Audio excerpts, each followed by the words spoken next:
Saudari, saudaraku dimanapun Anda berada, bertemu kembali dengan saya Romo Tino SSCC di dalam catatan pesiarah. Di dalam persiaran hidup kita, kata setia menjadi hal yang mudah kita ucapkan dengan mulut kita, menjadi hal yang sangat mudah untuk kita janjikan kepada orang yang kita cintai. Tetapi kesetiaan menuntut sebuah bukti, usaha terus-menerus untuk membuktikan kata setia, seia, sekata, seperbuatan di dalam persiarahan hidup kita. Sebelum kita mendengarkan permenungan dari catatan pesiarah, marilah kita membuat tanda kemenangan Kristus. Dalam nama Bapa dan Putera dan Roh Kudus. Amin. Allah Bapa yang Maha Pengasih, dengan kekuatan-Mu, Santo Maximilianus Maria Kolbe telah menghadapi derita martir dan mengorbankan nyawa demi kehidupan seorang saudara dalam Kristus. Pandanglah kelemahan hati kami, kuatkanlah hati kami, agar kami pun mampu untuk tetap setia dengan apa yang kami janjikan dan dengan apa yang kami ucapkan di dalam iman dan perbuatan kami, sehingga semuanya seturut kehendak-Mu di dalam hidup kami. Demi Kristus pengantara kami. Amin.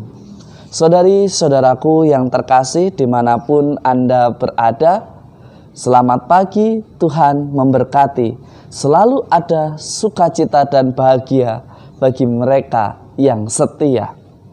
Sebagaimana dikatakan di dalam bacaan pertama hari ini, dalam nubuat Nabi Yeskiel, jelas dikatakan di sana bahwa Tuhan selalu setia.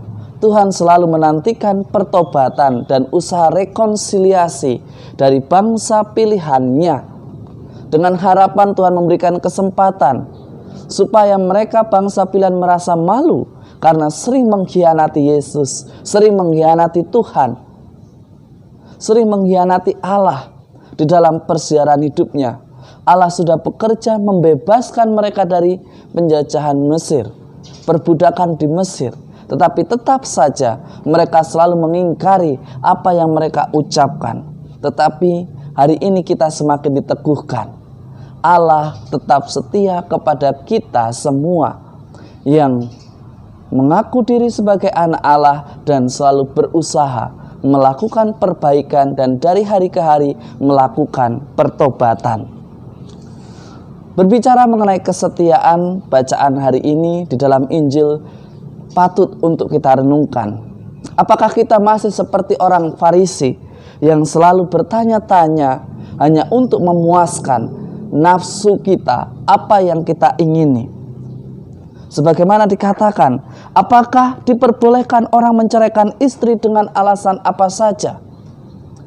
Sampai saat ini gereja masih seia sekata dengan apa yang disabdakan oleh Yesus pada hari ini di dalam Injil Matius. Tidakkah kalian baca bahwa Ia menciptakan manusia sejak semula menjadikan mereka pria dan wanita? Dan Ia bersabda, sebab itu pria akan meninggalkan ayah dan ibunya dan bersatu dengan istrinya, sehingga keduanya itu menjadi satu daging. Demikianlah mereka itu bukan lagi dua, melainkan satu. Perkataan Yesus sangat jelas sekali kepada kita semua. Di dalam hidup Kristiani, terutama terkhususnya di dalam gereja Katolik, kita memiliki paham yang sama. Di dalam Tuhan tidak ada perceraian, tidak ada instansi manapun yang tertinggi yang bisa mengatakan atau memisahkan apa yang telah dipersatukan Allah. Karena apa yang telah dipersatukan Allah tidak bisa diceraikan oleh manusia. Hanya saja kadang kita beralasan, saya sudah tidak bisa hidup lagi dengan dia, saya sudah tidak mencintai suami atau istri saya. Bagaimana kita mengatakan tidak mencintai lagi tetapi kita sudah memiliki anak? Bahkan mungkin lebih dari satu anak kita. Saudari-saudaraku yang terkasih, terkadang kita justru sibuk bagaimana mencari alasan untuk berpisah. Tetapi mungkin sangat jarang kita berpikir bagaimana cara atau solusi untuk mempertahankan kesetiaan dan cinta yang sudah kita perjuangkan sampai ke depan altar. Ketika kita melangkah bersama pasangan yang kita cintai, suami atau istri, saudara, saudari, ketika berjalan di depan altar, itu bukan akhir dari sebuah perjuangan cinta kita, cintamu. Tetapi itu justru menjadi awal ketika kalian saling menerimakan sakramen perkawinan.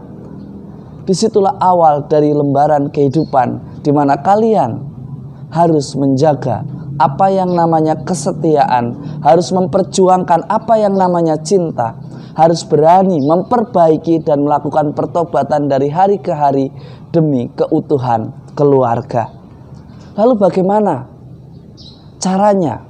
Caranya ialah kita mesti saling berani mengapresiasi jika itu sesuatu yang baik.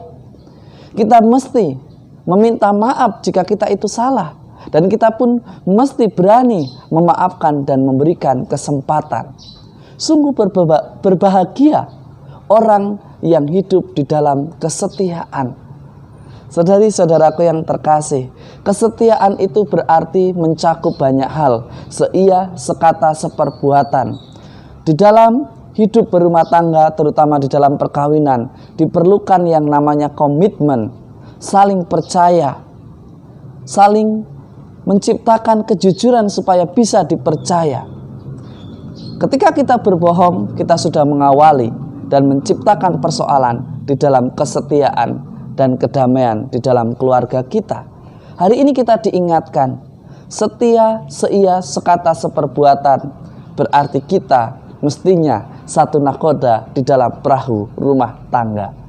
Saudari-saudaraku yang terkasih, marilah kita belajar menghidupi kesetiaan itu.